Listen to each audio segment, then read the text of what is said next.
Hello, everyone. Welcome to another live stream. Welcome to another recurrent preparation live stream here. My name is Great Eagle Sim Pilot. I'm a real world A320 captain, bringing my love for aviation and flight simulation to all you wonderful people out there. Hopefully, everyone is having a fantastic morning, afternoon, evening, wherever you are in the world. Welcome. Really do appreciate you having aboard. We got Tactical Cone 900 says hello. Hi, Tactical Cone. How are you doing? Welcome. Glad you're able to make it out to this recurrent preparation session. Sorry about the last few days. Had to play a little bit of day-to-day care. Took up most of my my days and most of my evenings, but got just a handful more days, literally just 2 more days until I need to head on out to recurrent training. So afterwards I have a few days off, so I'll try to get in a recurrent debrief if I can once I do leave training. So stay tuned for that. So I'll do tonight and tomorrow night, so 2 more streams. That's gonna finish up Sim 2 here. Probably won't get to everything in Sim 2, just because some things can be a little redundant, and some of the spots seem a little ambiguous in what they're looking for and what's actually going to happen.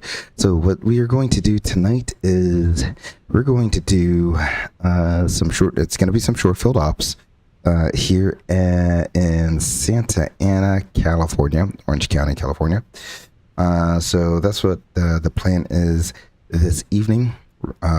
There's a few special notes about Santa Ana.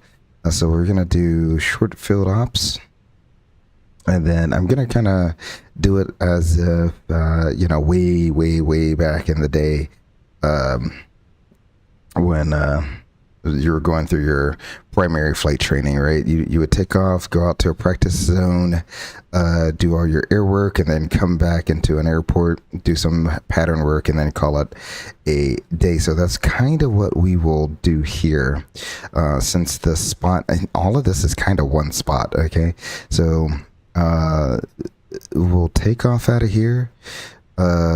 We have to do a modified NADP 1 departure, so noise abatement departure procedure 1, which is usually what we don't do. We usually do NADP 2 departures. That's the norm here in the US. I know other places around the world, pretty much everywhere else, it's an NADP 1, but this is going to be NADP 1, but a modified NADP 1. Because Santa Ana is a very sound sensitive area. Orange County has a lot of affluent people that don't want to hear the sound of airplanes overhead. So we'll do a modified NADP 1 departure, and we'll roll that right into some air work. So from there we'll take off, we'll climb out, and what I think I'm going to do is I got to turn off 2 computers to make it happen, but we'll turn off 2 of the same computers, put the airplane into alternate law, and do a departure stall before we clean up the aircraft there. And then we can roll right into, we can reconfigure the aircraft, do an approach stall. So we got to get some stalls out of the way, and then we can make our way back around to Santa Ana here, Orange County, whatever you want to call it. We'll come in and do an LDA approach. So that is, so spot 1 technically is the departure and a departure stall, and then spot 2 is kind of like an arrival stall, and then an LDA. And then spot 3 is a localizer. I'm not going to do a localizer approach because the LDA, I think, is a little bit more difficult coming into Orange County here. And they're pretty much the same thing. So it's kind of odd that both seats are pretty much doing the same approach. Again, an LDA is offset versus a localizer only approach that takes you straight into the runway. Either way, you're pretty much doing the same thing. Both of those landings are going to be to the same runway-ish. And so it's still a short runway to land on. So we'll just plant her down at or before the 1,000 footers and call it a day there. And then we will see if I'll move on from there, because even though that's 2 spots, that's going to take up a hefty amount of the day there. Spot 3 we're really not going to do because that's the localizer approach to a go around. We already did a go around the previous part there.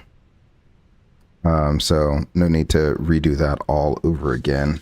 And then from there, the spots kind of get a little ambiguous in terms of what's going to happen. We need to do a Cat 3 single, but also it's a single engine, but that the Cat 3 single, you're not driven to a Cat 3 single by engine failure. I have no clue. I got to look more into this and see if there's another gouge out there that has more information on that. So so we'll see. That might be for tomorrow, because that'll take us all the way to the end once we do our Cat 3 single, some low vis stuff, and then there is a reject. So we do have an engine failure. It's pretty simple. I'll try to show you that coming up in tomorrow's sim there. So that will be the way we do things today. Again, everything you see here is just for entertainment purposes only. Please consult your airline or aircraft AOM in regards to how to properly operate your aircraft. And again, everything is very much modified because we're in a simulator, and it's single pilot operations for a 2-man crew. So there we go. But with all of that out of the way, let's go ahead and get started here. We're back in our coveted 320. We're on runway 2 left here. So I'll do some in-house things first. We'll go ahead and load up our aircraft with 100 passengers. Again, we're going to keep everything the same. The only thing I will change, 1,000 pounds of cargo. The only thing I will change is when we end up doing our heavyweight engine failure. That's the only thing I will change. Where I'll try to max this out there. We'll apply that. Instant. Dismiss. Send to McDo. Go in here. We'll get our departure SNA. And what I'll do is I will force Toga on this. So we do a Toga takeoff. We'll sync the load sheet 127.3. We have a gusting crosswind. Nope. We have a gusting crosswind, so don't take into a headwind or a crosswind. Tailwind, 29902 is the meter. There we go. We'll calculate that as well and send that to the McDo. Let's go ahead and choose the FMGC here and net. Nope, that's not what I wanted. Aircraft status. We gotta do this. Oh, it's okay. It synced it up to the secondary because the engines are on. That's correct. Alrighty. So let's go back to a net. We want SNA to SNA. We'll do that. We're going to be Fenix 320.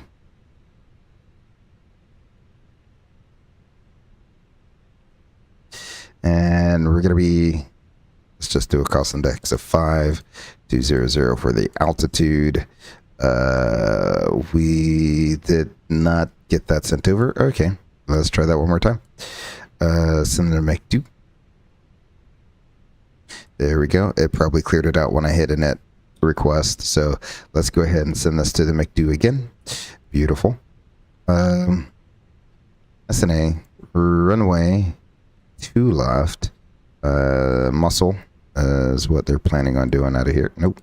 I don't know which SID it's going to be then. It's going to have to be some SID. There. All right. Not really caring. Sure. That one. We'll just go ahead and throw that in there for the sake of doing something. And we will go ahead and do no arrival. It's going to be the... Do they have an LDA in the box? I do not want to... Yeah, there we go. The LDA to 20, right? Okay, so we don't have a bunch of fixes. I'm going to erase that. We'll put that in after we do all our air work. How about that? Secondary flight plan. We'll copy over our active here. We'll go over to the performance page. Those numbers look good. So what we're going to do here is we have a modified NADP1 procedure. So what we're going to do, we're going to reduce thrust at 1,000 feet, but we're going to continue up to 3,000 feet, so 3060. I need to do a slant 3060, and that's when we'll begin our acceleration. And I am having trouble putting 3060 in there. There we go. So 1,000, 3,000 will keep the engine out altitude the same. So that is all set and ready to go for our modified NADP 1 procedure. There is one more thing out of here. We need to put in, as you can see, straight ahead of us, about 7 miles, we start getting into terrain. So we want SLI, Seal Beach, 096 radial and 11 DME. So let's go ahead and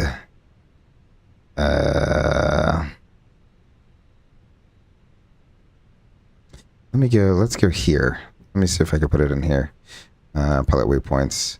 We're going to call this S and A. We'll do that. And then we want SLI.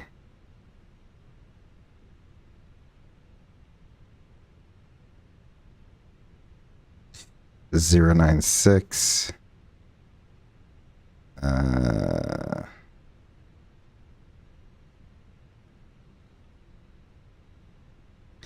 and 11.3. Boom. All right, we want obviously the one that's closest to us. There we go. So we now have SNA01. We'll go ahead and store that, and then we can come back here and go to fix info, put SNA01.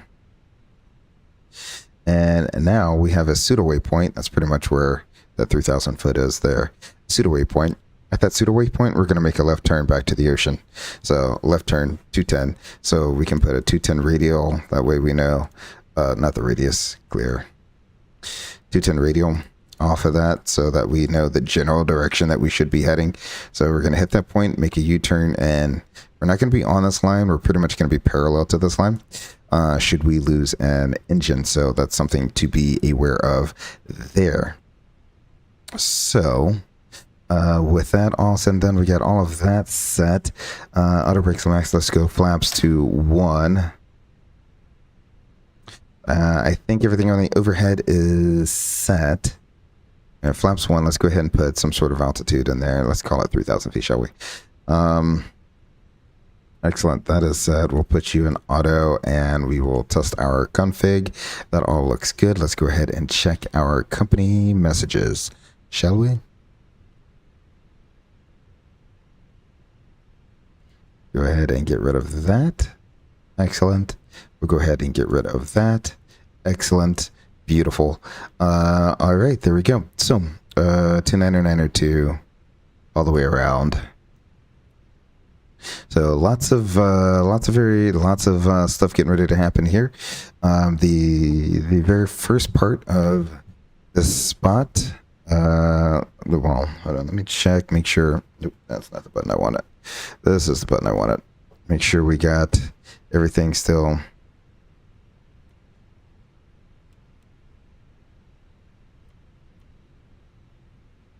Okay. I don't think my controls are set the way they should be.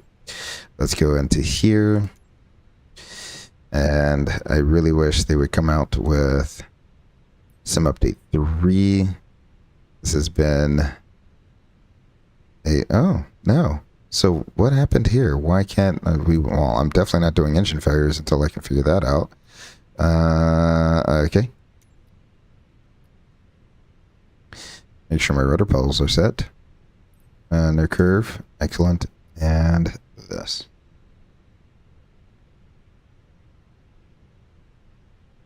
Excellent.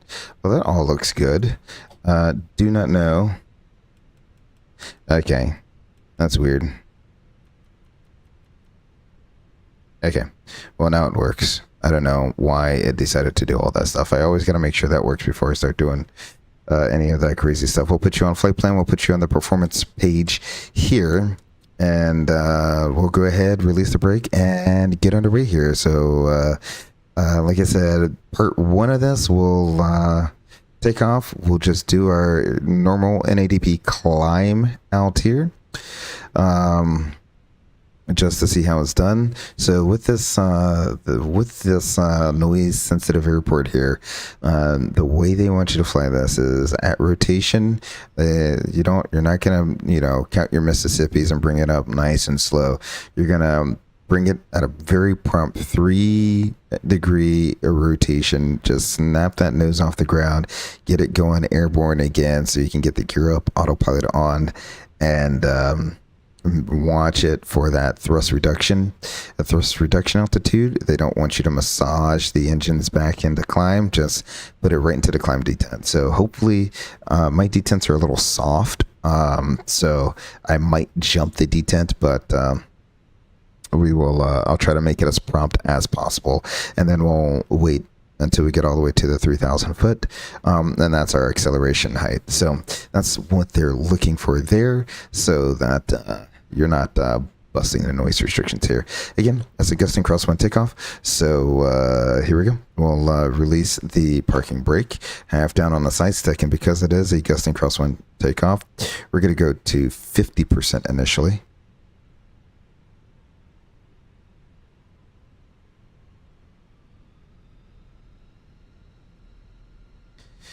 All right, and then 70%,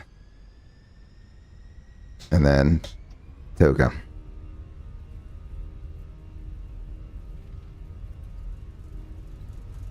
Thrust set. 80 checked.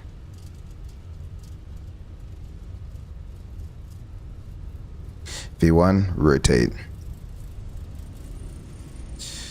Getting right up off the ground, positive rate, gear up, and then we're going to get that autopilot turned right on so that we can get the throttle coming right back to climb at 1,000 feet.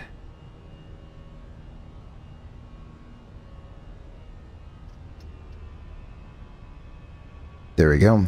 Snapped it right into that climb detent, climb set, and as you can see, we're still in SRS. A Fenix 320, climb and maintain 10,000.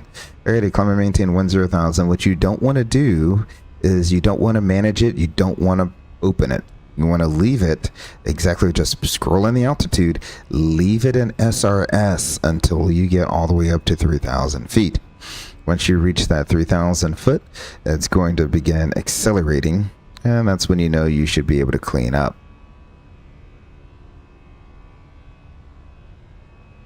There we go. We've reached our acceleration altitude, so we'll go ahead and begin cleaning up.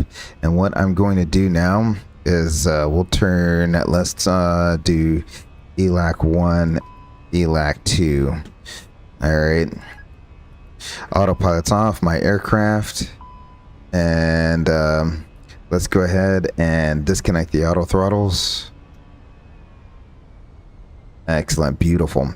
What we're going to do is we're going to go right into our departure stalls here. Once I get my departure stall through, we'll turn it around away from the mountains here and take it back out over the ocean. There's our stall. That's the first indication there. If we got the buffet, that would be our first indication as well. We'll go ahead and bring the nose down, let that airspeed accumulate, slowly bring that nose back up, slowly bring that nose back up as your airspeed's coming up. Bring your thrust back in, Because remember, as you bring your thrust back in, under mounted engines, it's going to pitch the nose up on its own. We're slowly bringing it in. Slowly bringing it in.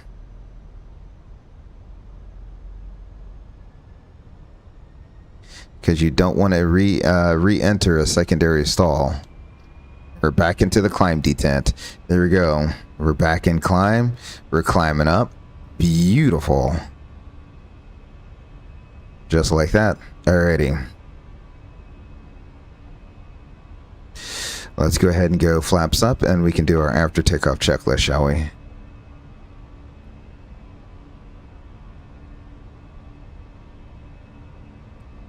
I mean, we'll go ahead and clear out all of this stuff since I induced that myself. There we go. We'll continue our climb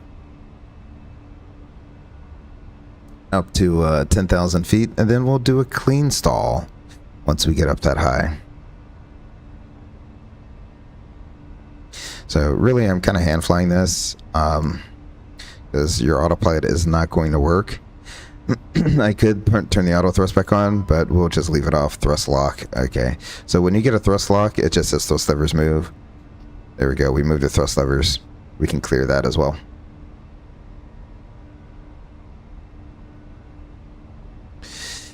Excellent.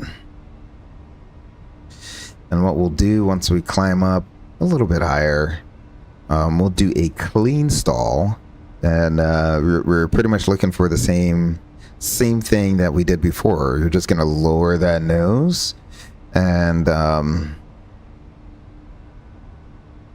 recover the aircraft. So let's see. We'll bring the thrust back down again. There's our alt star. We'll just maintain 10,000 feet in a clean configuration.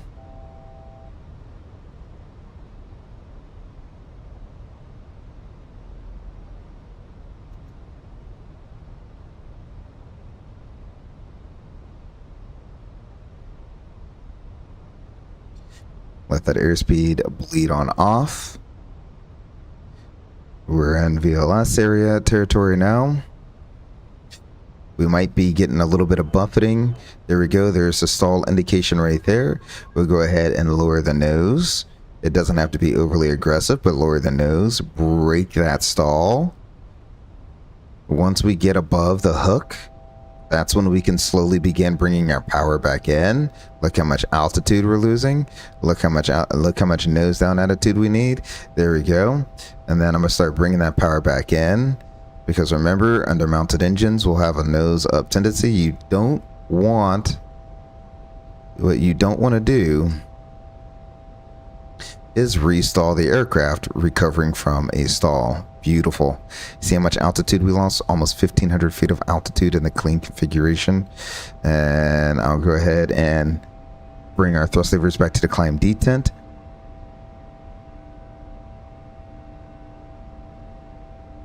We can cancel that horn. That should have canceled the horn. There we go. Beautiful. And again, we will level off right here.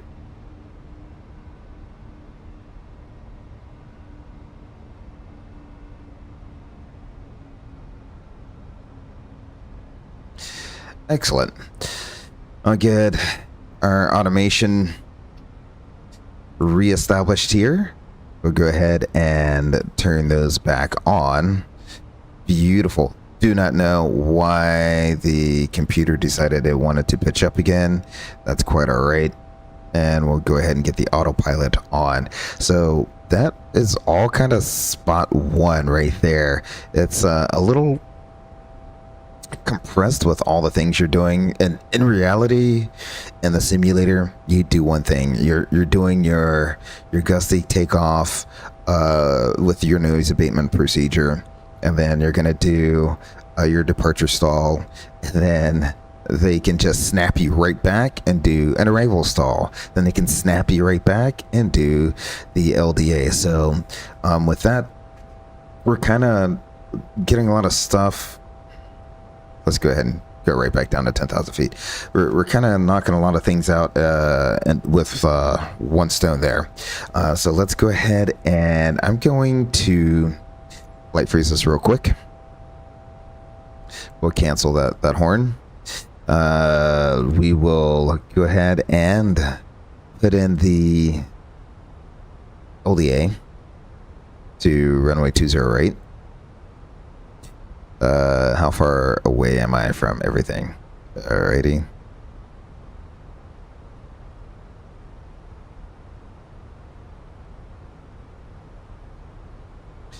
So we have the LDA 208. We'll go ahead and insert that. Let's go ahead and do a direct to FC. And then we will radial into that. Wrong way. Alrighty. Is it 003? It's going to be 003. There we go. We'll do a direct to radial in 003. No nav intercept. Yes, we know. Excellent. And we're going to look here. I don't know if that's going to populate up with what the LS is supposed to be. Let's go ahead and throw our LS push buttons on. But it should populate up there with the localizer frequency, all that fun stuff. Okay, the progress page here.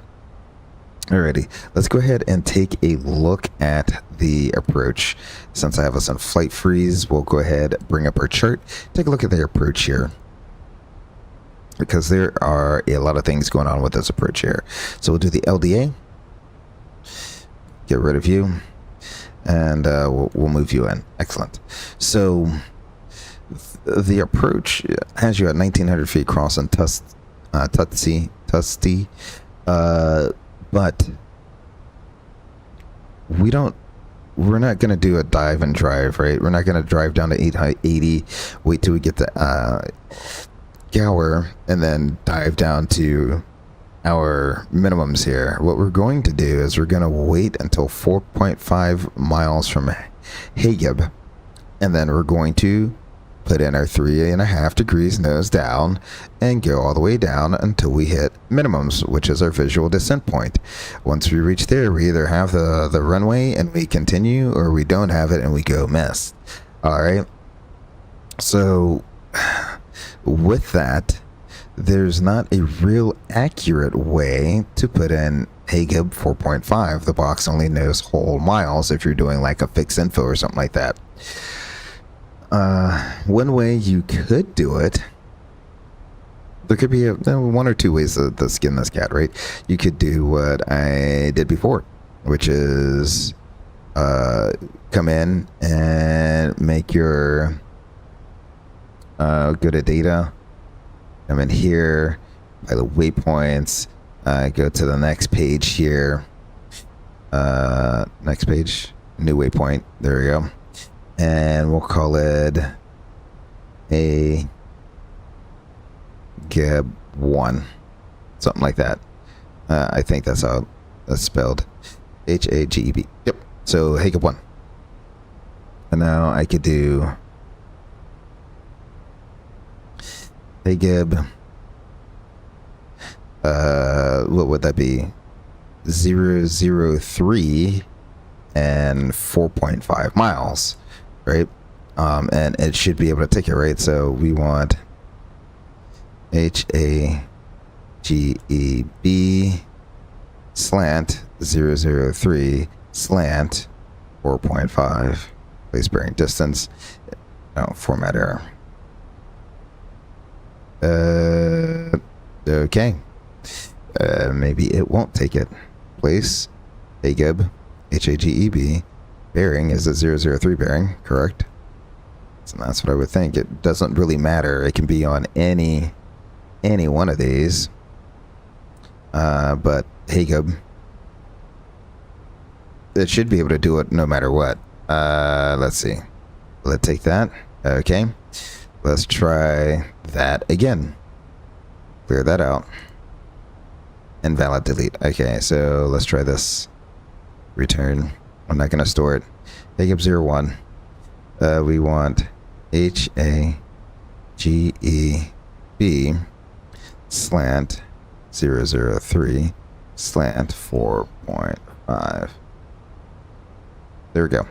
So maybe I clicked the wrong line before. I have no clue. Eddie, how are you doing? He says, hey, Great Eagle, how are you, sir? Doing quite well. Eddie, thank you for asking.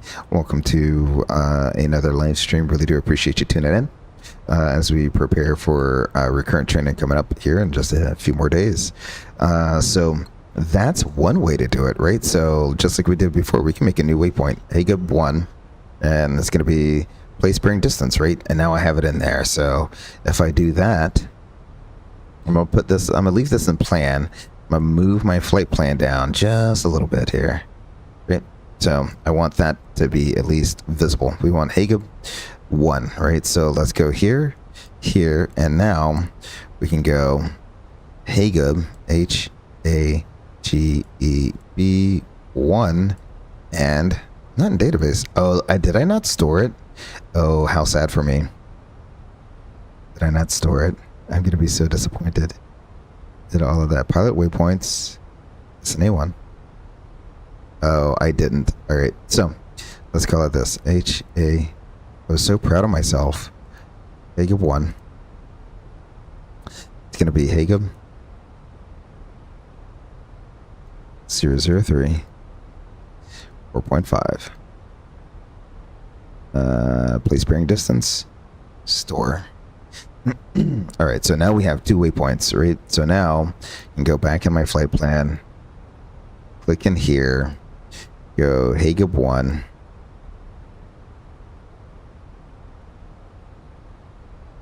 and now I have to go back in flight plan here. Let's scroll down just a little bit. Now we have a spot on our approach that we can use as a reference, because what we'll usually do on most of the time on a normal localizer, you can just snap in whatever your final approach fix is. Just snap in a 1 mile ring around that, and that will get you what you're looking for, right? Because point 3 from this fix is when we're going to start driving down. So that's how we can do that. Another way to do that is we can come in here. We can go Hageb. Hageb. And we'll just put that in there. And so now we have a distance. It involves a little bit more math though, because if we look, we want to start driving down 0.3 miles from this point, our descent point here, which is 4.5 miles from Hageb. So we add 0.3 to that, that's going to be 4.8 miles. So 4.8 miles, that's when you want to drive down. This is a little bit more visual than this, because now you have to rely on remembering 4.8 miles versus if you have your point here, you can throw in, let's see, what we like to also do, we can go ahead and throw in a 1 mile radius around Hageb, right? So now we know once we get that to that 1 mile radius, once we get to this 1 mile radius, that's when we already want to be in flight path vector or flight path angle, FPA. So we want to be in track flight path angle. And once we get 0.3 miles from Hageb, that's when we're going to want to drive down at 3.5 degrees. So we will go ahead and leave Hageb in here. More than likely what I'll do is I'll just have this up. Once we get to 4.8, we'll start driving down. This is a very short and compressed approach that we have here. And when I say short and compressed is, if you look at the approach chart here, from Tutsi, you have Tutsi, which you'll be at 1900. Remember, we're coming inbound now. So Tutsi at 1900, we're going to just kind of stay at 1900. So you have Effie at 2800, then you have Tusty at 1900, and then which you have about 4 miles to get down from there. So what you're going to want to do is drive it on down to Tusty and then hold it there. Let the airplane level off, get out of Alt Star. That's the important part. You want to be out of Alt Star so that you can be ready for what's coming up at Hagup, because once you get the Hagup, it becomes very compressed. You want to be already configured by Tusty, so that you're ready for what's coming up at your descent point. And by the time you get to your descent point, you need to have your checklist done, because you got to set missed approach altitude. You're coming down. You want to make sure you cross Gower at 880, which is if you're on this 3.5 degree slope, you're going to cross it without even thinking about it. And then you'll continue on down to your minimum descent altitude here, which for a straight in is going to be 460. We got to do math. So 510. We add 50 feet to this. It's going to be 510. So this is kind of getting into the nitty gritty. This is me kind of talking out loud to you all, talking out loud to myself, really, on my plan of attack for how I would do this approach, right? So we're going to be coming in. We get across Effie at above 2,800 feet, Tusty at 1,900 feet, be fully configured, checklist complete. And then once we get to 4.8 miles from Hagup, we'll make our 3.5 degree descent down. It is a steeper than normal approach path. That's another thing. It's 3.5 degrees, not 3 degrees. You're not going to be at your nice, little 600-700 foot per minute descent. You could be 700, 800, 900 foot per minute descent coming into the airport here. So that's another threat. We have terrain in the area, which is another threat. So lots of threats. We have a short runway, steep approach, and terrain all around. There's a lot of threats going on at this airport. Oh, thank you very much, Eddie. Yeah, I'm sorry if this is getting a little bit too technical and a little bit too much nitty gritty for you here. But this specific approach has a lot of traps that to lead you down there. So we have all of that. We briefed all of that. We said what our threats are. We know how we're going to execute this now. Let me go ahead and finish up with the perf page here. We have 29902. 15 degrees, and the winds are 110 at 10. So there we go. We'll use full flaps, medium auto brakes. It is a short runway, so we will have to calculate our landing distance here. Let's see, our baro, I said 510. 510 or 610? 460, so 510. And let's go ahead and go in here. We want SNA.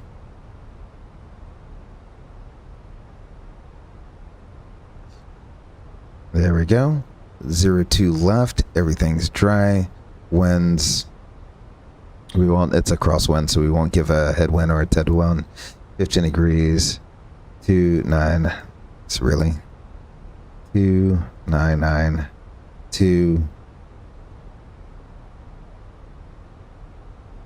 Alrighty, and our landing weight, let's put in 124.4 because 124.4. There we go. We'll enter that in. Auto brake medium. Idle, we'll do max reverse. It really doesn't give you anything. Full flaps, auto thrust on. So you see 4567 with a 1.15 margin. That's 5,253 feet out of 5,600 feet, almost 5,700 feet. So we're right there on the margin, razor thin margins to get in here. So that's why they want you to pretty much put it down right just around the 1,000 footers, which I'll try to do. If not, we'll just go around.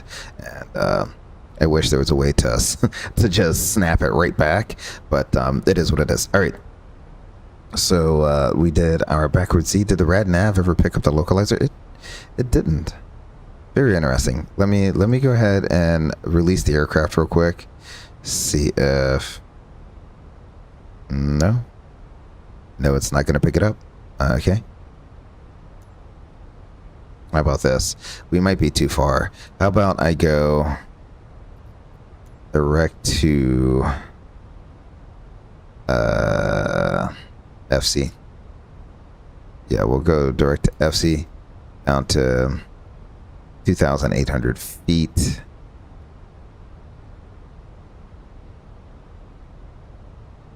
And we'll get that going. We got LDA 20 rate. I'm still not getting a localizer signal, but we could be just so far away that we didn't get it. That was me messing up everything by doing all that nonsensical stalling and stuff like that. All right, so we will go ahead and activate their approach phase. That looks good. Hopefully this loads up sometime soon. We did our backward Z, no need for the double D. We already said what our threats were coming in here. So we can go ahead and brief our approach here. We'll be doing the localizer, or is the LDA, to runway 20 rate, chart 11-3, dated 20 December 24. Still not loading in. Oh well. The frequency, if it ever loads in, 108.3, 183 is the final approach course. Tusty is at 1900. Minimums is 510. Touchdown zone is 54 feet. The MSA around Seal Beach is going to be 7,700 feet. That's the quadrant to the north, which is almost the quadrant we're in. The missed approach, we'll do a soft go around if we need to go missed. Toga's always available if we need it. Climb to 1,000 and a climbing right turn to 3,000 direct to Seal Beach and hold. So that's that look there. DME as required. We got that circling to 20 left. We're not doing that. So the VGSI angle 3 degree is not coincident with the glide slope there. So and then that's pilot control lighting. So that all looks good. Pappy's on the left. They have Mauser lighting, and we'll just stop it on the runway if we land, and call it a day right there. I'm gonna just get the speed brakes down, or use the speed brakes to get on down here.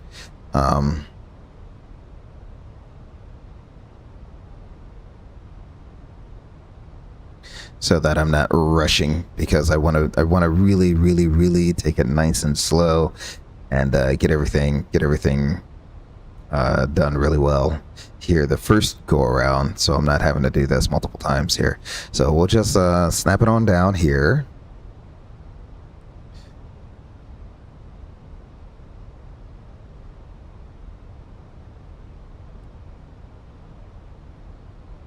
You can kind of see there might be a little terrain out there. I don't think we should be in the terrain, but well, we shall see. I got the speed brake stowed at this time. I'm just hoping that the localizer eventually comes in. We'll have to wait till we get a little bit closer to see if that localizer pops in for us. Unless LDAs aren't simulated. That would be such a heartbreak if the LDAs aren't simulated. But, you know, it is what it is. If LDAs aren't simulated... Well, 108.3. Let me see if I could put it in manually. 108.3. Check approach selection behind. There it is. All right, so we do have it. All right, excellent. We're 38 for 28 there.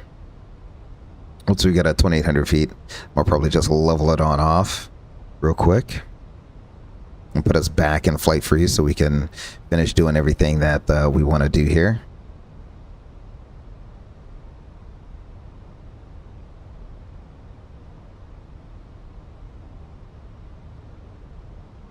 Beautiful. All right, here we go. So we'll sit right here, and I'll put us back in pause mode there. Beautiful. All right, so there we go. We're paused. The aircraft is going to freak out for a little bit here. That's quite all right. We have the localizer in there. It's popped up here. Everything is looking good now. So with that, we can go ahead and a briefer can take the aircraft back over, which would be me in this case, my aircraft, your radios. We can do a descent checklist. Altimeters. Altimeters are 29902. Auto brake is medium. Prefer approach page is set. Arrival briefing, no star. LDA, runway 20 right. Status is checked.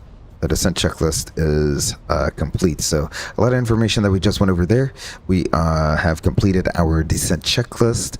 And like I said, we have all the aids that we need. What I'll do is we'll have the progress page up over here. So I can see Hageb. I'm looking for 4.8 miles. We'll drive that on down to 3.5 degree glide slope.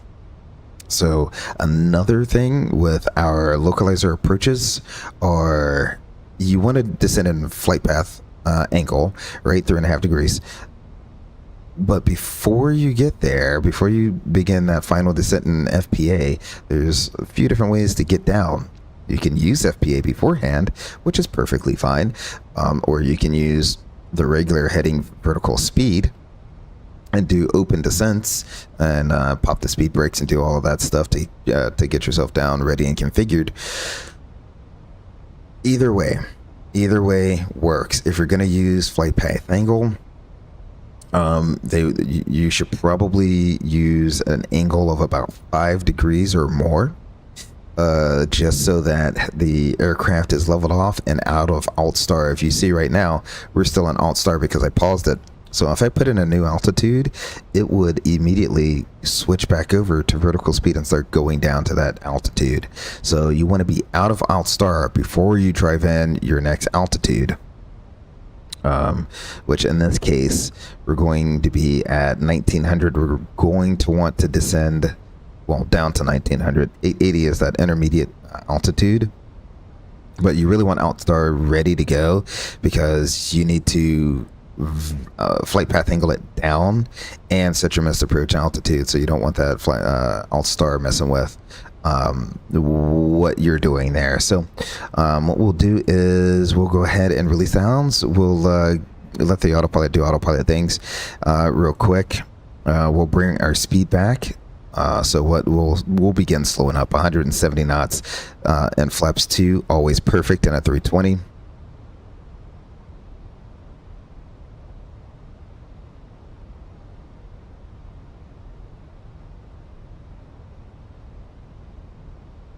So this approach has a lot of stuff going on. But once we do get on the ground, I will see that, because this kind of covers a lot. Even though it's 2 spots, it covers a lot in that just 2 spots there. So we did a noise abatement takeoff. We did a departure stall, an approach stall. It was a departure stall, and then I did a clean stall essentially. Let's go flaps 1. The gust is really gusting up here right now.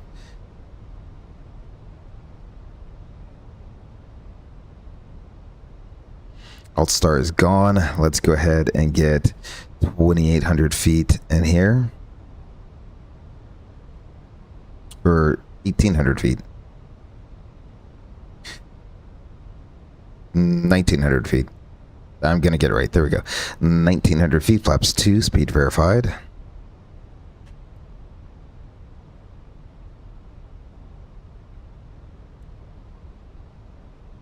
And again, that 1 mile ring around Hageb, we want to already be think about switching over to flight path angle so that we can go ahead and get down. In fact, I can switch us over right now, so that when we get to Tuftsy, we will be ready to go.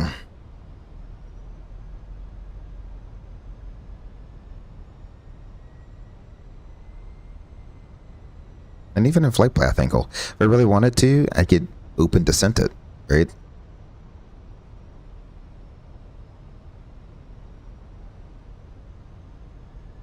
So I'm going to go ahead and manage it. Begin my slowdown, gear down. Flaps 3, speed verified.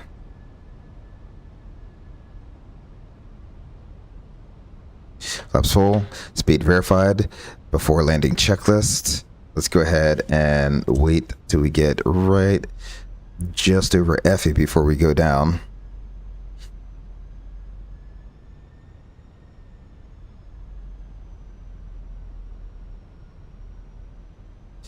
There we go. Open descent. We'll drive it on down.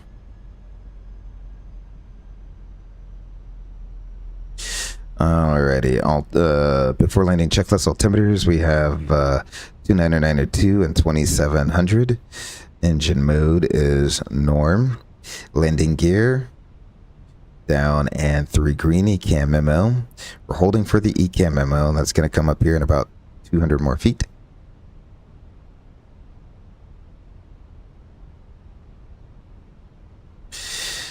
All right, ECAM memo landing, no blue before landing checklist is complete. There we go. So now what we're doing is we're going to wait for us to level off here at 1900 feet. We have the alt star. We're already in track flight path angle, so that's good. We want alt star to go away, and we're waiting for 4.8 DME. Yeah, let's go ahead and add some speed onto our ref here. Let's call it 135. How about that? Because of the gusts is messing with us pretty badly. That's gonna mess with our flute too. So at about 5.8 miles, that's when you're gonna want to begin pre-selecting your 3.5 degrees nose down, because at 4.8 you already want to start bringing it in, because it's only going to hold it for about 45 seconds. So we got 3.5 degrees nose down already pre-selected at 4.8. I'm just going to go ahead and pull this, and that should be about the magic number right there. So we are at 5.0, 4.9, and 4.8. Go ahead and select that. Flight path angle, 3.5 degrees. Go ahead, set missed approach altitude. Missed approach altitude is going to be 3,000 feet.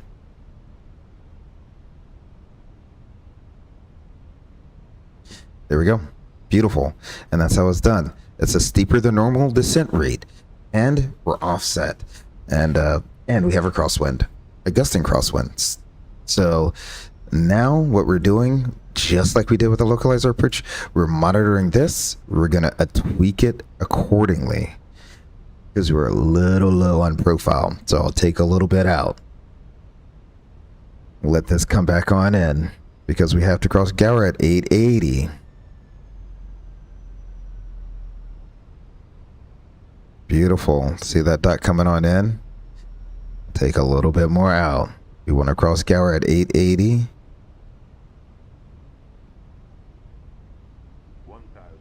Stable. Excellent. Bring that back down to 3.5. We're pretty much on profile, and look at there. We're going to cross Gower just barely above 880 there. Hopefully I'm going to be able to see the runway there. I see approach lights.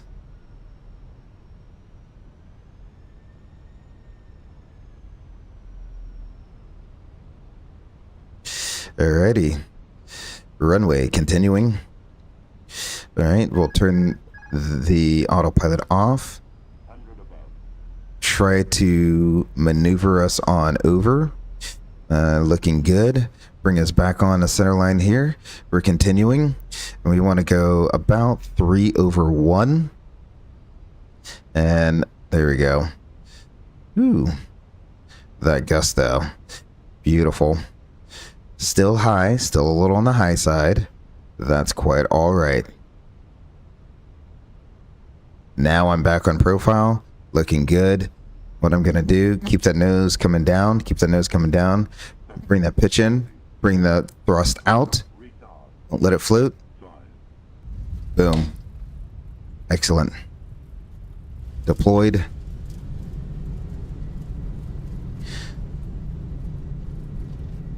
So yeah, that's exactly how you want to do it. 80, 60.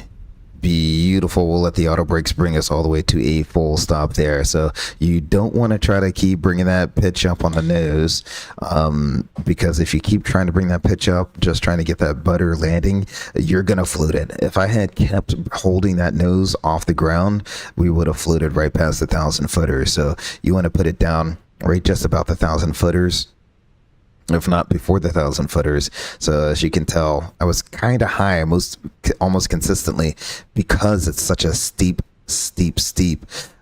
descent angle coming on in. I kind of shallowed it out there when I clicked the autopilot off. That's my fault. But you saw we kind of swung it back onto the final, got back down on our profile, which is 1 white, 3 red. You want to hold it there. Do not let that nose come up, because if you let that nose come up, you're going to get high, and that's going to be that. So keep forward pressure on that stick to keep the nose coming down. And then when you're ready, just bring that flare in, bring the thrust levers to idle, and just plant that bad boy on the ground. No room to mess around when it comes to not floating it on these short runways. So that's pretty much how we do that there. So let's see what our next activity is going to be here. Because it looks like everything gets reset, then you take off and do a localizer approach to a go around, just to come back around and land again. Normal go around, and nothing too crazy there. And the localizer approach is very, very, very, very, very similar. It's pretty much an LDR approach, except you're aligned with the runway this time instead of having to deal with a offset. So that one is pretty much an exercise. And you said how long was the runway? Well, it's right here in our landing data. 5,699 feet. That's how long the runway is. Let's see. Let me bring my charts back out. Ground charts, airport. Yeah, 5,700 feet. So it is not the longest runway in the world, and yet Santa Ana can be a pretty busy airport in terms of commercial traffic in and out, and especially business jet traffic in and out. So 5,700 feet, apparently that's just big enough to get a 737, 700, 800, and A319 2021. So Santa Ana really gets kind of like all of the airplanes. I don't think they get any wide bodies here, but yeah, it's not a lot of runway that you're working with there. So that's why there's a huge emphasis on getting it down on the 1,000 footers and not floating it out. So let's see, the spots here kind of get a little ambiguous. Let me see. They want you to do a localizer approach, go around below 1,000 feet. We kind of did a localizer approach, I think in the previous one with a go around below 1,000 feet. That's like a normal go around and a normal approach there. We did that in Orlando. There's nothing insanely crazy there. All you're doing is pretty much the same thing to a go around, and then you come back around and land again. And it's not even you come back around. They literally place you back on a 5-mile final and say, all right, land the airplane. You got to do the same thing. So no reason to do the same thing twice. I chose the harder of the two on purpose.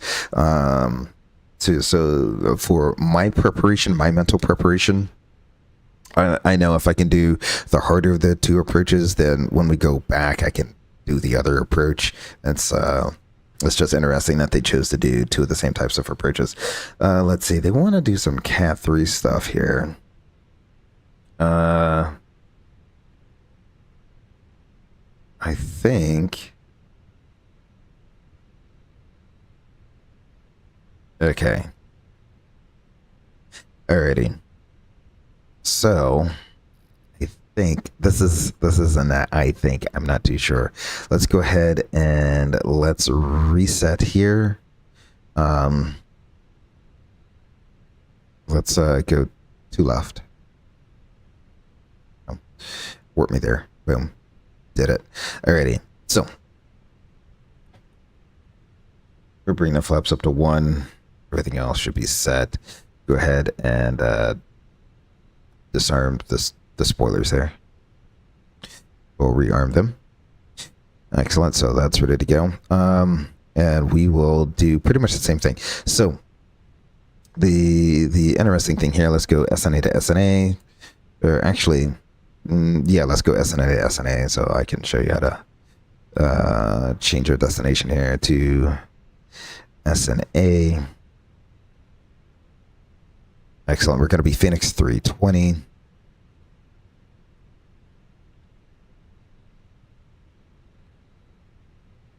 I'll tell you what, this whole thing, this will be the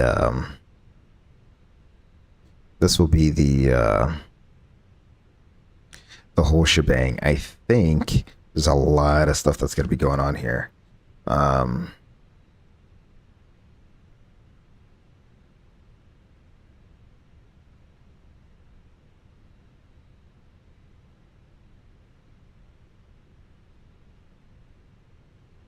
Yeah, I don't think.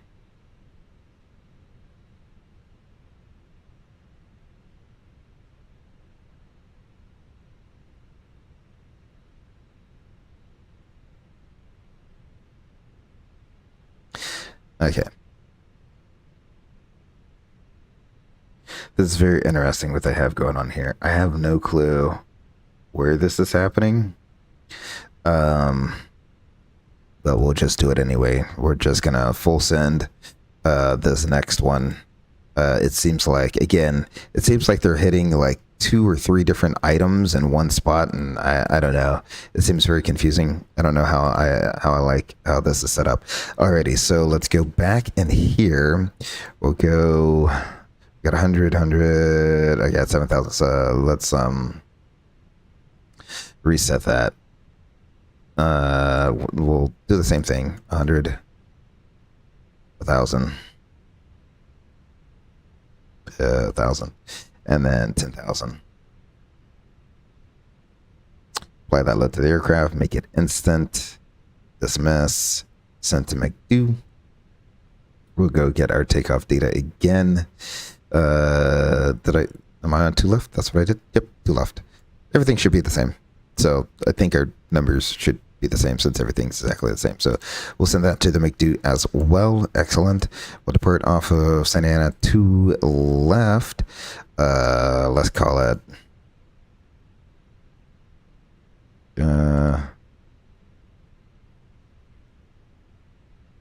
Yeah, let's call it the Hawk 3.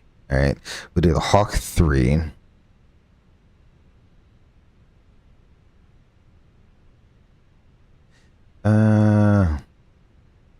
No, I don't know. I don't think it's very hard to figure out what they're going to be doing in terms of this because things are not lining up with what you would be doing. Oh, okay. Yeah, let's do that one. That seems fun and also difficult. Alrighty. So we'll do that. Let's go to our fix info. I think it should have held. We want SNA 01. Beautiful. We'll go ahead and throw that in there, and we want the, what did I say? This is 219 radial, something like that. We'll be going that way. And performance approach page, we still got to do that modified. So we're doing a modified 3000, 1000. I need slant 3060. Do I fly into this IRL? Yes. I've only done it once. So, not a place I go to a lot. But, I mean, it is an airport that I have flown into. So, it's just a long time ago. So I let the captain fly it. So that I could see it and get comfortable with it. Let's see. That all looks good there.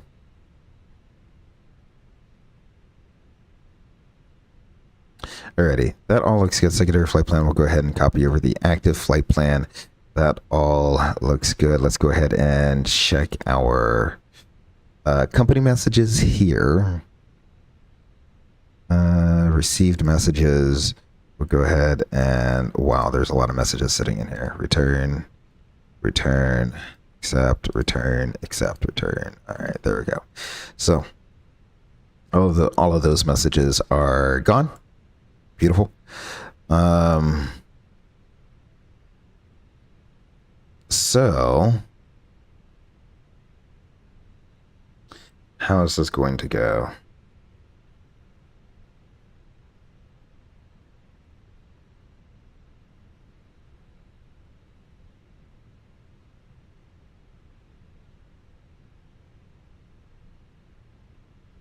Alrighty.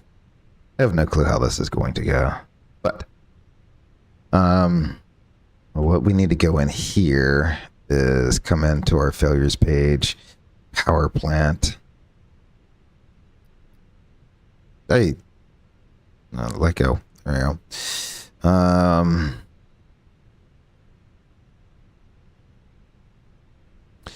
We'll do that one after.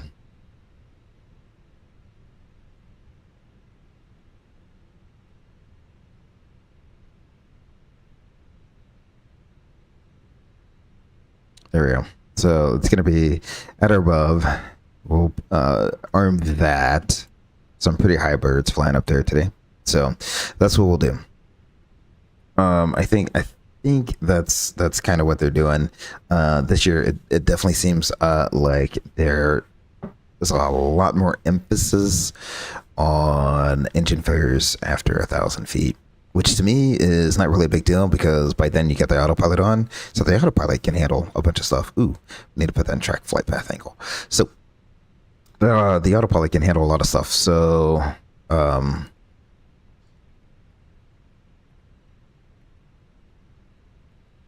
there we go.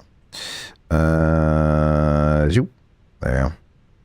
So we got flight nav. Okay, so we got V1, V2, climate nav blue, flight directors 1 and 2, all looking good there. Everything else is all set. We should be ready to go here. It's going to be interesting. I have no clue if this is how the scenario is supposed to go or not. I'm just looking at what the gouge says and trying to take it step by step here. And the gouge, I don't know if you can hear me flipping paper.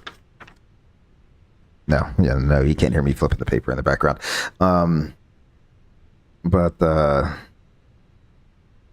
the gouge isn't really specific. I mean, it's very interesting. It's essentially debriefs, but it's not compiled so good.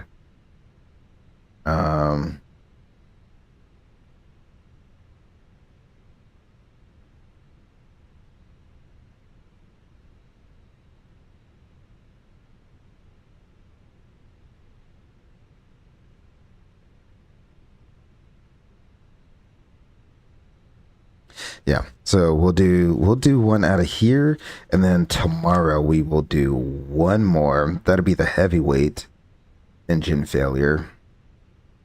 And again, it's an engine failure at above 1,000 feet. Very interesting. That you got to do, but it's going to be an overweight one. And then there's not much once we get this engine failure done. So because I'm not going back and doing redundant things, it's kind of flying by a little bit. So there we go. We'll go ahead and do that. Let's go ahead and get underway. We have our checklist. Wait, nope, we do not have our checklist complete. Let's go ahead and set you to max, and you all right, there we go. So I think everything is set and ready to go. The weather should pretty much be the same, at least for now. What we'll do is we'll spool it up to 50%.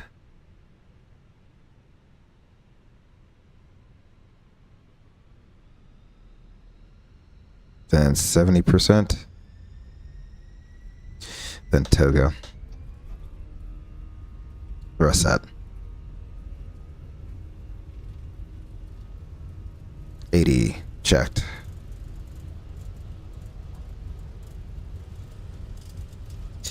V1, rotate. Just like we did before, right on up, nice and snappy, gear up. And we'll go ahead and get that autopilot on.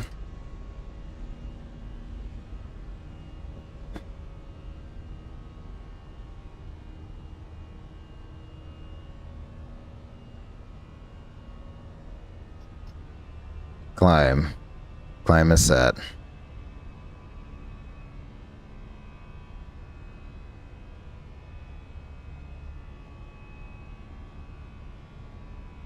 The failure can come at any time.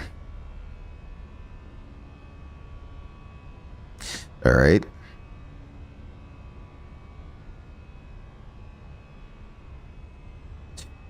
My aircraft.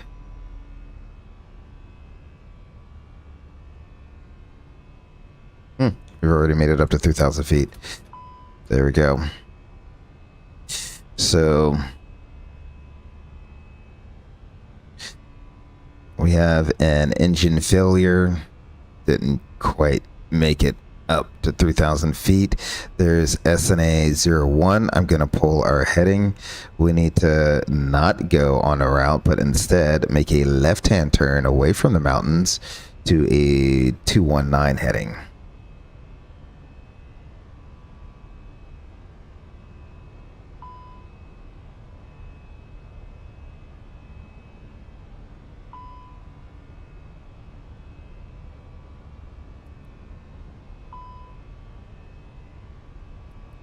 I do not know why that keeps coming on and off. I can't see what's going on down there.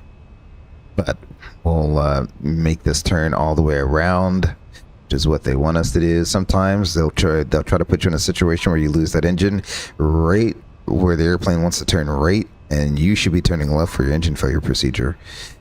So I can bring it up to Toga if I need to. It wants MCT. There we go. Flaps up. I got green dot, so I can begin my climb the rest of the way up to 3,000 feet. I can select green dot if I really want to.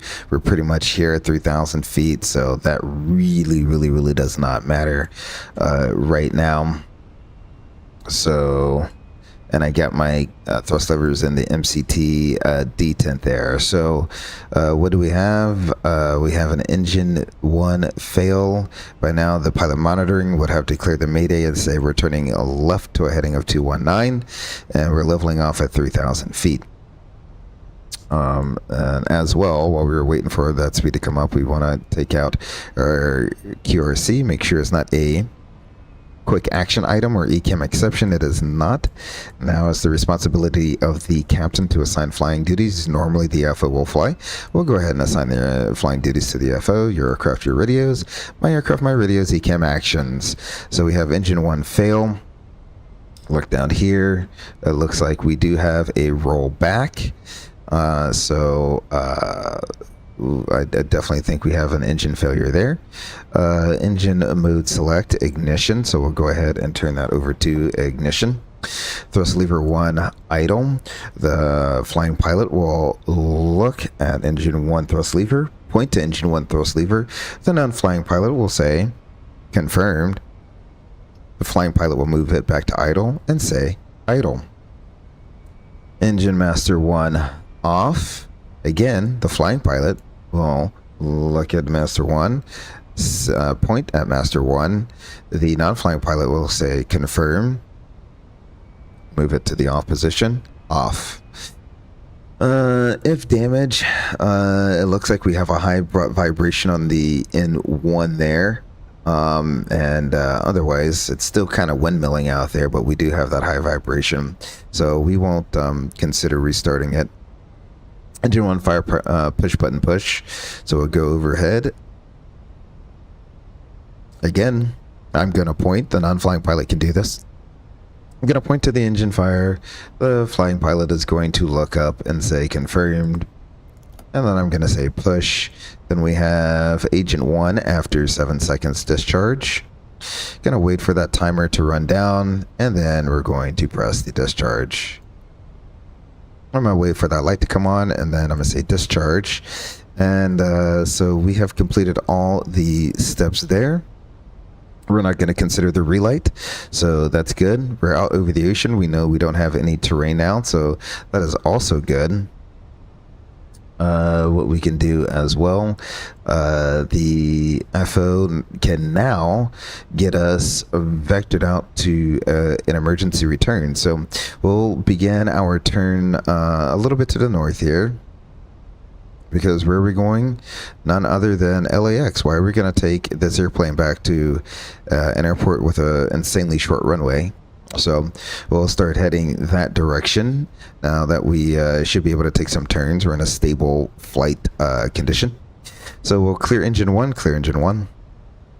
All right, shutdown of no fuel leak, imbalance monitor. So we definitely want to make sure, look at there, we've already began getting an imbalance there between the two tanks. We should be good. We should be on the ground before that becomes an issue. TCAS mode select TA, since we don't want erroneous RAs since we're only on one engine. And if Buffett max speed 240 knots and avoid icing conditions, we're not in icing conditions. I'm not too worried about that. And so that's done. We can clear engine one, clear engine one. By this time, our flying pilot, our FO, is over here talking to ATC, getting us radar vectors for an ILS to, what do they have us plan to do here?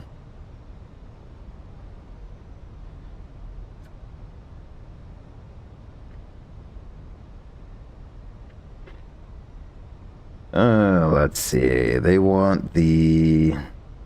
Does it really matter? 2-5 left or 7 right? All right.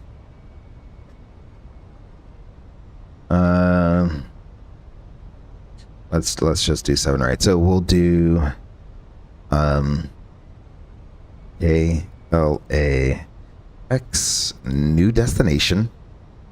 We'll go ahead and ask our captain if that looks good. It does. We got our new destination in. The first officer will say, hey, Cap, I got our new destination in there. If LAX, how's that look? We'll say, okay. We'll do the ILS to runway 7 right. No star. I'll say, hey, I got the ILS to runway 7 right in there. How does that look? That looks good.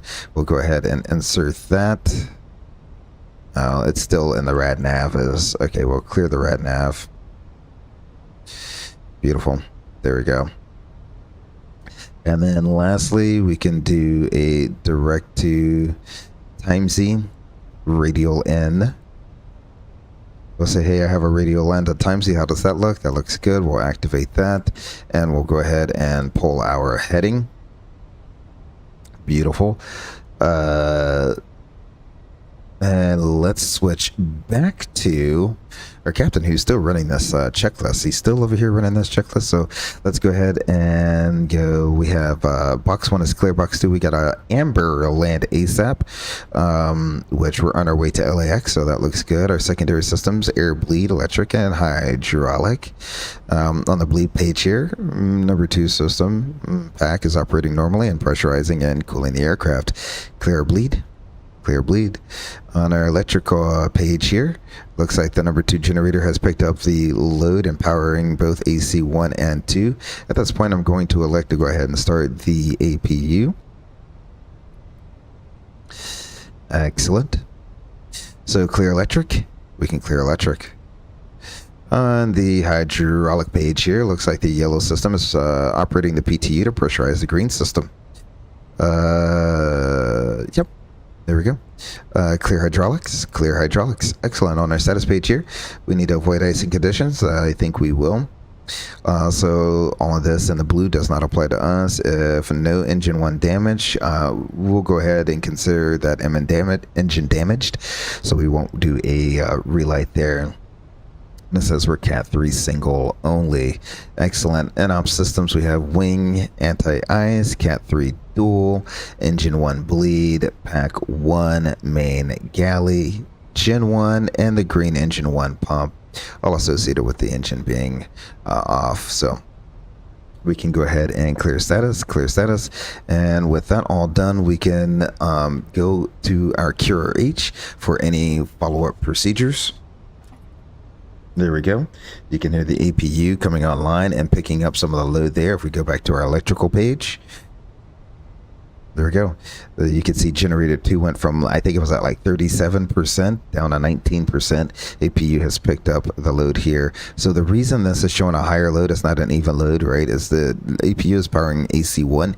AC1 also needs to power the AC Essential. So that's why this is always going to be a slightly, whatever is powering AC1 is going to have a slightly lower load than whatever is powering AC2 there. So that's why you get the slight load imbalance there. Alrighty. So let's go right into our QRH for our follow-up procedures here.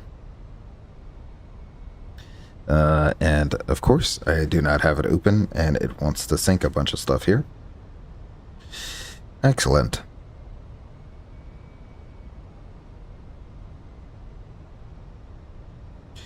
So we're looking for engine 1 or 2 fail. That's what we got.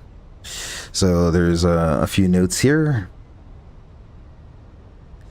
Right at the top there, suspect engine damage if we have rapid EGT above the red line, increase above the red line, mismatch of rotor speeds, or the absence of rotation, significant increase in aircraft vibrations or buffeting, a hydraulic system loss, which we didn't get, or repeated or uncontrollable engine stall. So what we got was we didn't get the aircraft vibrations. We can't really feel it, but you can see the vibrations are not really matched up here. We still have, for an engine that's shut down, it still has a high vibration level.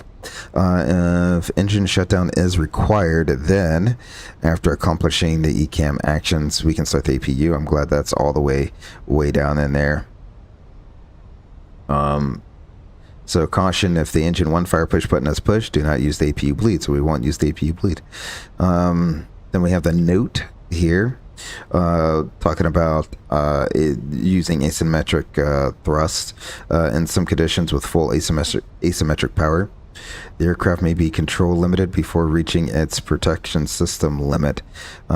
So in extreme conditions where low speed may be advantageous, such as a JIPWIS or Ensure Escape, reduce speed with care below VLS and respect the minimum controllable speed there. Approach considerations. The standard landing assessment assumes the use of maximum reverse thrust. Considering max reverse is not available, the standard landing assessment may only be used if we have 8,000 feet in a 320. Let's go and look at the runway configuration here at LAX. I'm pretty sure they have very nice long runways here. Airport and airport info. What did I say we're doing? 7 or 8, 11,095 feet. We have more than enough runway there, and that's why we're coming up here versus going down to Santa Ana. Otherwise, complete an unstandard. Okay, we don't need to do a landing assessment. Configuration 3 is the preferred landing configuration for flaps 3 or for single engine. So we'll go ahead and do a flaps 3 landing with the auto brakes to medium, and we'll go ahead and our flying pilot can set that up. We'll confirm the approach, and we will set the speed and set config 3 there. He can go ahead, and while we're flying on our way out, in fact right now, let's go ahead and put ourselves in a flight freeze position. Beautiful. We'll do 29902, 15 degrees. And yeah, we'll make it the same. It's always a 15 knot crosswind, but we'll just leave the winds where they are, which is 110 at 10. Beautiful. And then our minimums were the ILS 7 right. Yeah, ILS 7 right. Let's go ahead and look for that approach. 7 right. ILS. We'll bring that up. It's a Cat 3, but it's going to be a Cat 3 single. Wait, does this have a Cat 3 approach? No, it does not. That's why.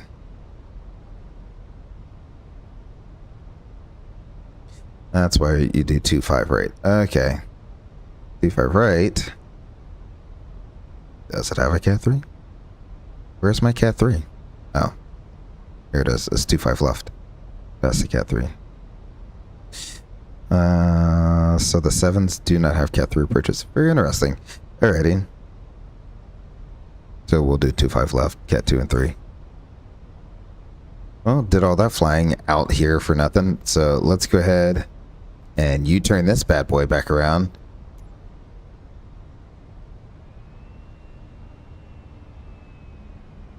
I'll go ahead and make a turn to 70 here.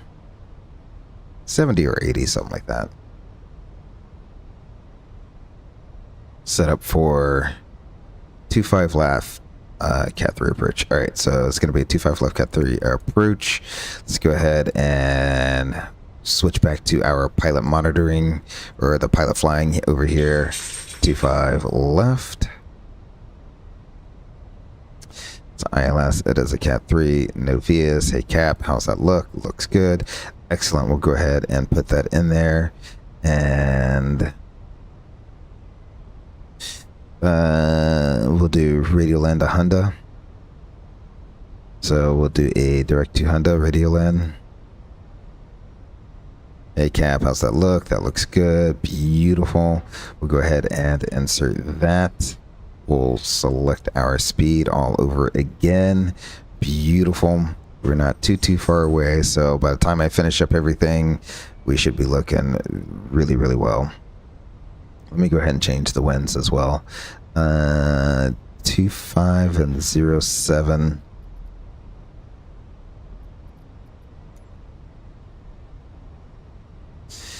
The winds.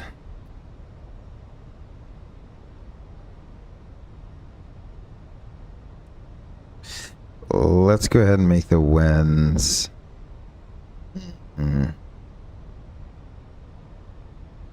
We'll make it 180.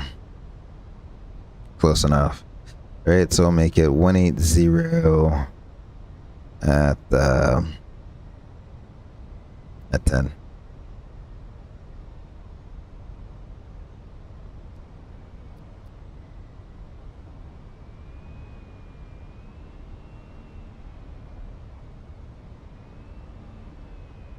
I might turn the gust speed a little down there. Getting a little crazy with the airplane trying to keep up. There we go. Okay. I reduced the number of gusts. That's getting a little crazy. Alrighty. So there we go. All right, so we're completely done there in terms of that. We can go ahead and get our LSs on. We're still doing our pilot flying duties while the captain is still running through his checklist. We've got IALX 109.9, 252.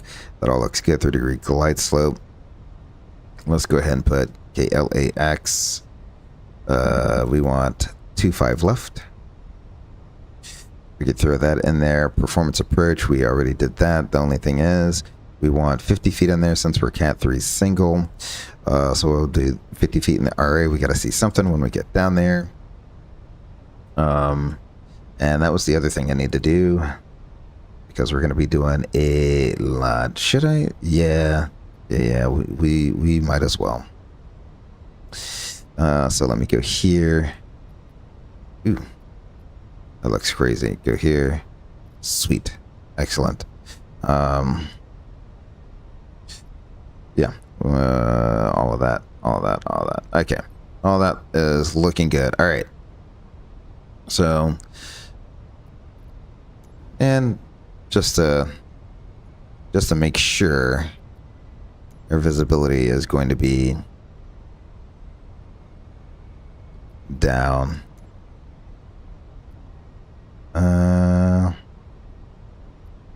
Isn't there a way?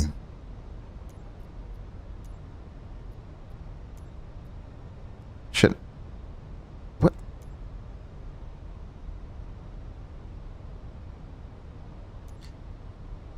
There's a way to do precipitation. Where did the precipitation go? Why is that not there anymore?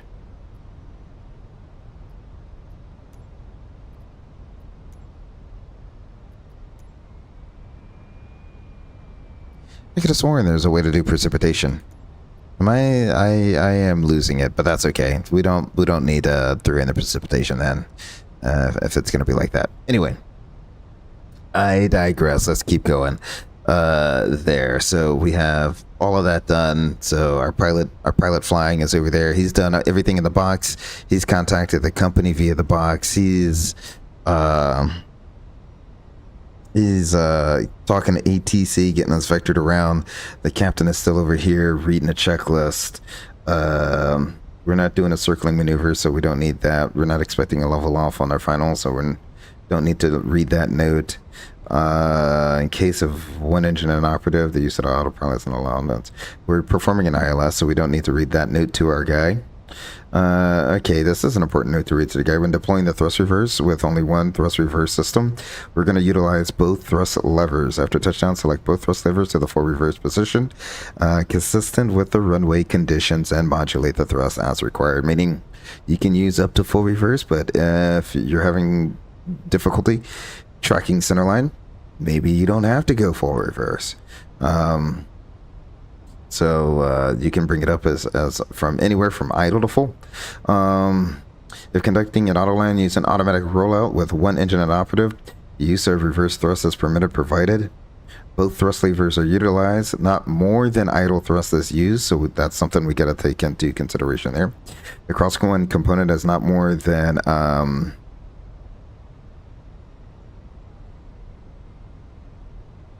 15 knots. Okay, I had to look at the various airplanes there. So the crosswind is not more than 15 knots,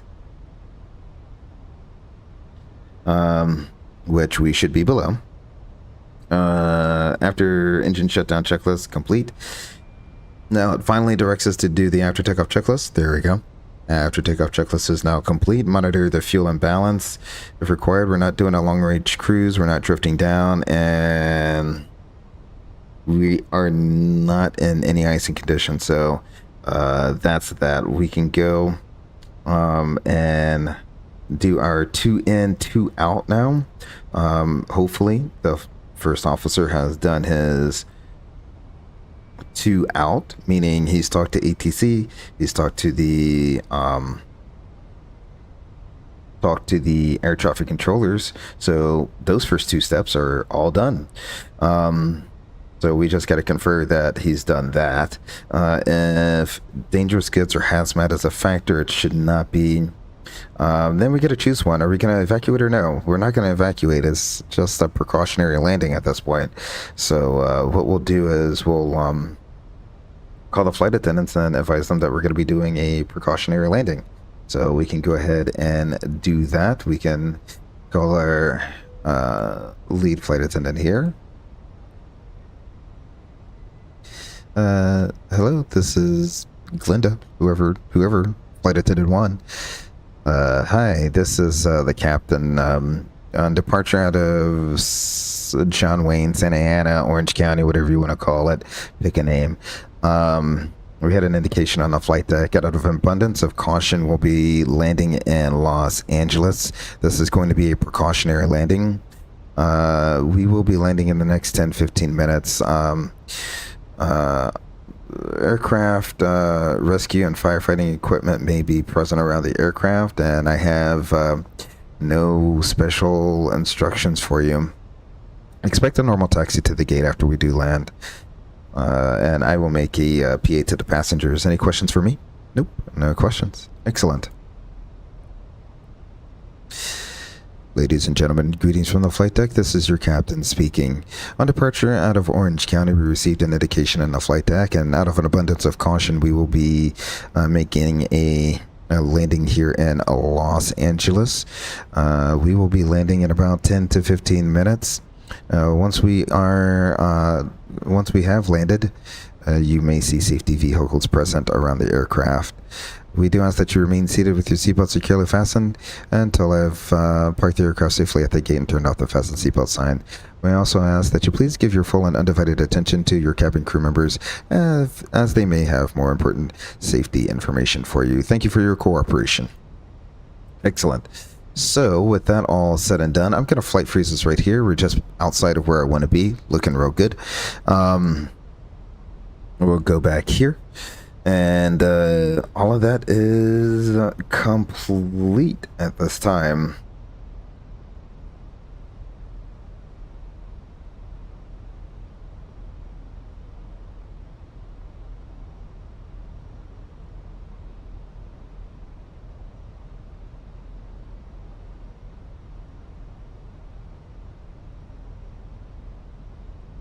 Alrighty, so I was just reading a little bit ahead for a different type of procedure there. Okay, so with that all said and done, we can now come back to our first officer, who has now so graciously set us up on the downwind into Los Angeles. Quite a long scenario. When it's one person, it goes by much quicker, again with two people. It'll be, we got one more of these to do, a heavyweight one, so that'll be that. But so one more kind of long procedure to go through. And the heavyweight has a little bit more stuff that you need to do. So there we go. We have all of that done, and what we will do is we will ask our FO if he has reviewed the approach, which he has now had plenty of time to do. We will ourselves take time to, oh no, and I didn't start that approach, did I? No.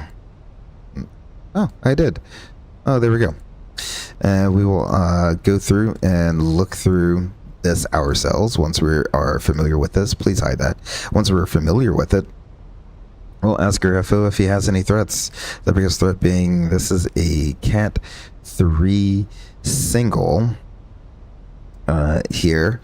So we have to see approach lights, or sorry, the touchdown zone lights or touchdown zone something in order to land, which is why we have the 50-foot RA there. That's the biggest threat. Yep, I would agree. There's a little bit of terrain to the, what is this, east of the airport here, so that's a major factor as well. We're going to be doing the a Cat 3 single to runway 25 left. It's going to be chart 11-7A, dated 22 December 23. The frequency is going to be 109.9, 1099 ILAX. That looks good. 251 is the final approach course. This isn't quite right. This is 252. Good enough for me. Gigi is at 1900. 50 feet is going to be our minimums there. Touchdown zone is 101 feet, with the highest MSA being 7,700 feet, the quadrant to the north. For the mess approach, we're going to use Toga, climb to 2,000 on a heading of 251 until crossing the Santa Monica VOR radio 160, then a left turn on heading 236 and outbound on the Santa Monica 195 to Catley there, and hold.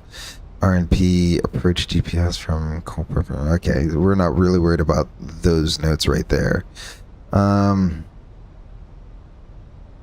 Special aircraft, we have the special aircraft. DME or radar required, we do have that approach. Simultaneous approach, we're not worried about simultaneous approaches. Alrighty. The Pappy's on the right, ALSF2 lighting. We'll just plan on stopping on the runway. You talk to ARF and ATC. I'll talk to the flight attendants and the passengers. And then we'll come back together. If they tell us we're all good to go, then we'll continue our taxi into the gate. What did I say? We said medium auto brakes. Oh, why didn't that arm? I swear I put the auto brakes on already. That's all right. So medium auto brakes and flaps 3 is what it is. Anything else that I missed? Anything to add? No, I think we covered everything. Excellent. Well, in that case, whenever you're ready, I can take the aircraft back over. So my aircraft, your radios. And let's do a descent checklist, shall we? The altimeters is 299 2. Auto brake is going to be, I'm going to just go ahead and do this so I can get my, there we go. There we go, medium. Perf approach page is set. The arrival briefing is reviewed. No star, ILS to runway 25 left. The status is, we'll go ahead and hit that one more time. Let's check that there are no changes there. Let's go ahead and whip this back around.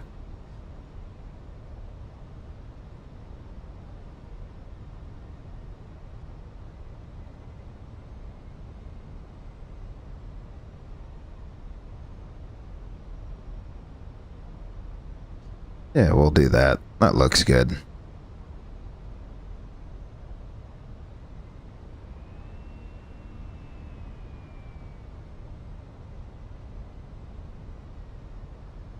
So all of that takes a decent amount of time. Obviously, it goes faster with two people because you can split duties. Again, I'm just one person. I got to play it all. So if the scenario seems like it takes a lot longer with me doing it than it actually is, because I mean, again, like I said, usually when you're doing engine failure stuff, it's slotted for like 20 minutes is the allotted time that you have to accomplish everything. So well, I don't know why that ended up like that. Yeah. We'll do that. We'll arm in fact, let's go ahead and arm the approach. Approach, both autopilots, Cat 3 single, which means we need to see something single to see. And that is all looking good. 200 knots right now. Let's go ahead and go flaps 1, speed verified. Excellent. That brings our status page back up. No changes. Clear status. Beautiful.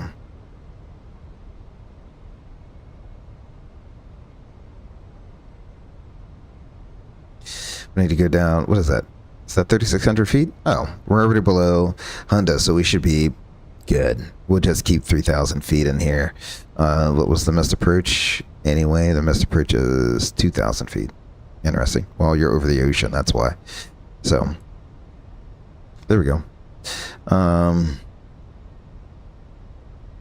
Go ahead and bring you in to about right there. Well, there we go. Low capture.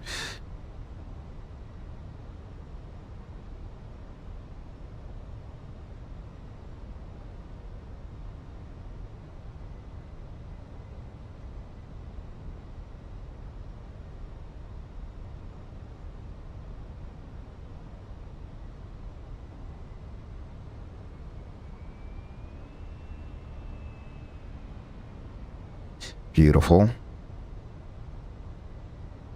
And like I said, I always love to be at 170 knots and flaps 2. A great place to be in if you're in a 321.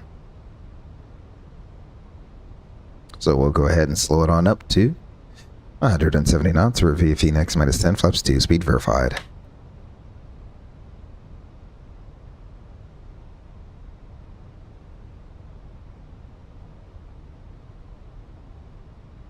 Alrighty, glide slope is alive. That is not a call out, but it is nice to know that the glide slope is coming on in.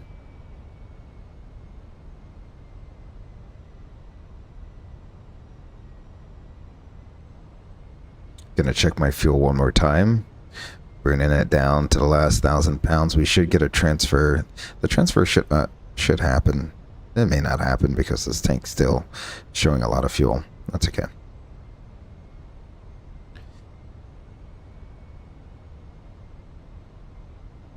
If we really need to, we can move fuel around, but that is quite alright. Not too worried about that.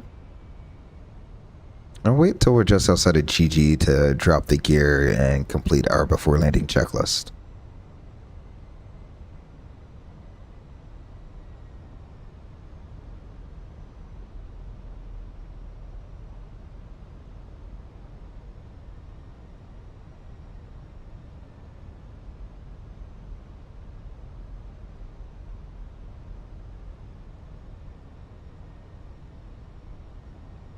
Everything's real nice when you do a Cat 3 single auto land. The airplane pretty much does all the work there. Our glide slope is captured because of the missed approach altitude.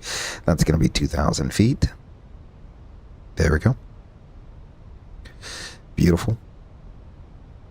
2,500. Let's go ahead and... Actually, I forgot, we are single engine, so our missed approach is just going to be straight ahead. We'll continue straight out over the ocean. I do not know why I briefed all of that. We're single engine. I, for some reason, thought we were 2 engine. Most of the time when we do our Cat 3 dual and Cat 3 single stuff, it's always 2 engines. So that makes it a little different. Let's go ahead and manage upper speed. Armor speed brakes. Go down.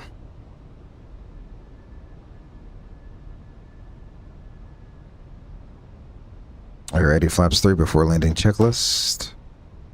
Speed verified.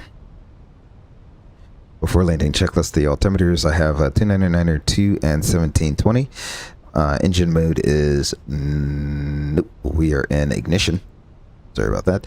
Landing gear is down and waiting on the self check there. 3 green. ECAM memo is landing. No blue before landing checklist is complete. Beautiful. So remember, at 50 feet we have to see something. I might add something to the ref here, since it's going to be a little wonky. Let's do 140, shall we? I don't want the gust to do what it did before, where we got the low speed alert.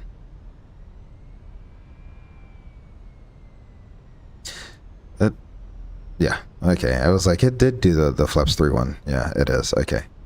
Excellent. We're stable.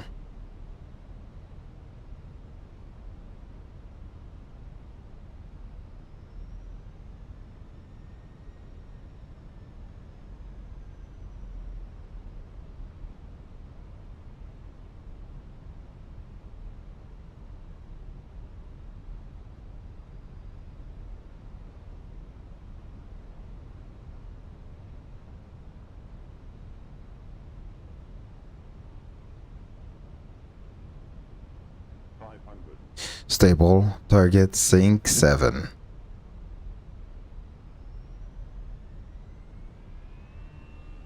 Land green. Really?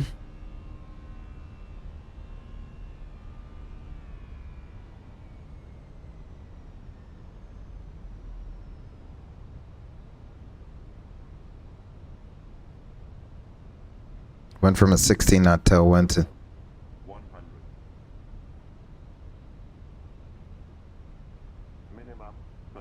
Go around. Toga. Flaps 2. Toga set.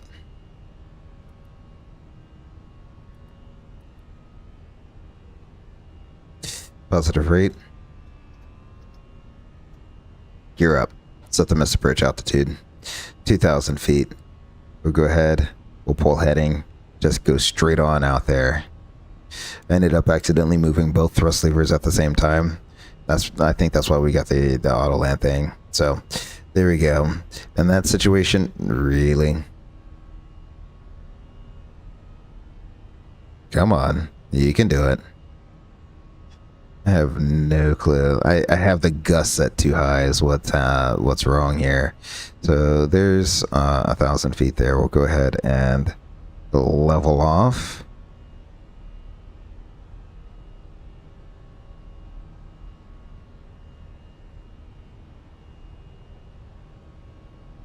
Flaps 1.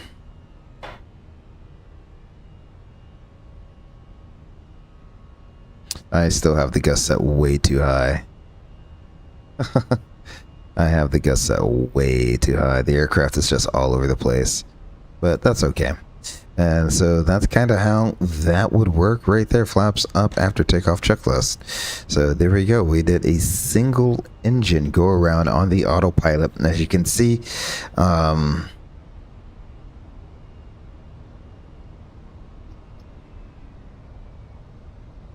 one more click.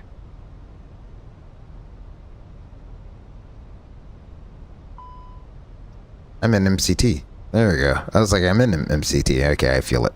Alrighty, there we go. So we did our little single engine go around there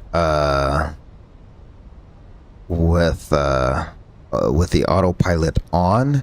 That's kind of what they're looking for. A few hindsight 2020 things.